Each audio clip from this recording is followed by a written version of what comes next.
मिरज टाकळी रोडवर तातडीने speed breaker, rumble strips आणि चेतावणी फलक बसवा, अन्यथा आंदोलन करू. महाराष्ट्र संघर्ष समितीचे प्रदेशाध्यक्ष शाकीर तांबोळी. मिरज टाकळी राज्य महामार्ग क्रमांक 153 वरती वाढत्या अपघाताच्या पार्श्वभूमीवर महाराष्ट्र संघर्ष समितीने सार्वजनिक बांधकाम विभाग, जिल्हाधिकारी आणि वाहतूक पोलिसांना निवेदन दिले आहे. समितीचे प्रदेशाध्यक्ष शाकीर तांबोळी यांच्या नेतृत्वाखाली स्पीड ब्रेकर, रंबल स्ट्रिप्स आणि चेतावणी फलक तातडीने बसवण्याची मागणी करण्यात आली. चांद गोल्डन स्कूल परिसर, गणपती मंदिर, महापालिका शाळा क्रमांक 6, शाही दरबार परिसर आणि गोधडमळा या अपघातप्रवण ठिकाणी वाहनांचा अतिवेग नागरिकांसाठी धोकादायक ठरत असल्याचे निवेदनात नमूद करण्यात आले आहे. तसेच गो स्लो, स्कूल झोन आणि ॲक्सिडेंट प्रोन एरिया असे फलक, रोड मार्किंग व रिफ्लेक्टिव्ह पेंट करण्याचीही मागणी महाराष्ट्र संघर्ष समितीतर्फे करण्यात आली. 15 दिवसात कार्यवाही न झाल्यास तीव्र रास्ता रोको आंदोलन छेडण्याचा इशारा महाराष्ट्र संघर्ष समितीचे प्रदेशाध्यक्ष शाकीर तांबोळी यांनी दिला आहे. महाराष्ट्र संघर्ष समितीमार्फत महिला विभाग, शहराध्यक्ष फरीदाप्पा तसेच इतर सर्व सहकाऱ्यांच्या नेतृत्वाखाली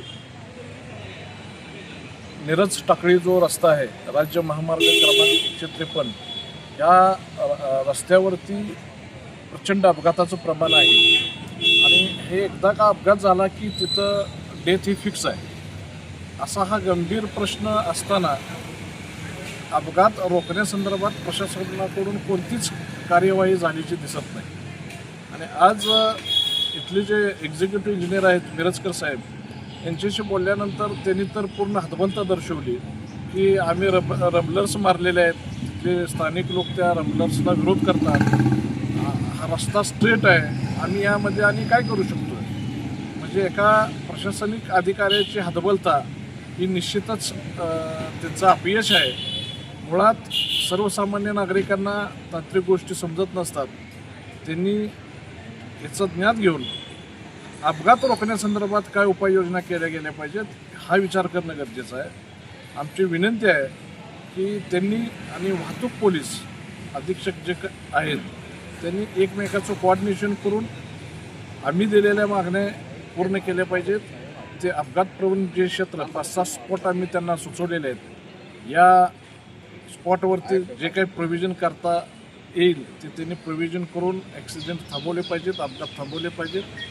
जर का त्यांनी या 15 दिवसामध्ये कोणतीही कारवाई दिसून आली नाही तर निश्चितच टाकळी परिसर असेल किंवा या भागातील जे काही रहिवासी असतील यांना घेऊन महाराष्ट्र संघर्ष समिती हा रस्ता रोको आंदोलन करेल आणि त्याची सर्वस्वी जबाबदारी या प्रशासनावर असेल. धन्यवाद.